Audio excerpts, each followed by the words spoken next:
സങ്കീർത്തനം 2-ാം അധ്യായം. ജാതികൾ കലഹിക്കുന്നതും വംശങ്ങൾ വ്യർത്ഥമായത് നിരൂപിക്കുന്നതും എന്ത്?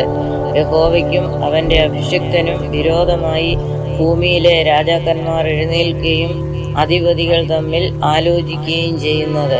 നാം അവരുടെ കെട്ടുകളെ പൊട്ടിച്ച് അവരുടെ കയറുകളെ എറിഞ്ഞുകളക.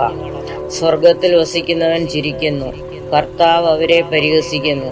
അന്നവൻ കോപത്തോടെ അവരോട് അരുളിച്ചെയ്യും, ക്രോധത്തോടെ അവരെ ഭ്രമിപ്പിക്കും. എൻ്റെ വിശുദ്ധ പർവ്വതമായ സിയോനിൽ ഞാൻ എൻ്റെ രാജാവിനെ വാഴിച്ചിരിക്കുന്നു. ഞാൻ ഒരു നിർണയം പ്രസ്താവിക്കുന്നു. യഹോവ എന്നോട് അരുളിച്ചെയ്തത്, നീ എൻ്റെ പുത്രൻ, ഇന്ന് ഞാൻ നിന്നെ ജനിപ്പിച്ചിരിക്കുന്നു.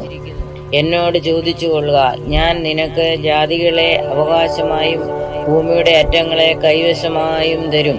ഇരുമ്പുകോൽ കൊണ്ട് നീ അവരെ തകർക്കും, കുശവന്റെ പാത്രം പോലെ അവരെ ഉടയ്ക്കും. ആകയാൽ രാജാക്കന്മാരെ ബുദ്ധി പഠിപ്പിൻ, ഭൂമിയിലെ ന്യായാധിപന്മാരെ ഉപദേശം കൈക്കൊള്ളുവിൻ. ഭയത്തോടെ യഹോവയെ സേവിപ്പിൻ, വിറയലോടെ ഘോഷിച്ചുല്ലസിപ്പിൻ.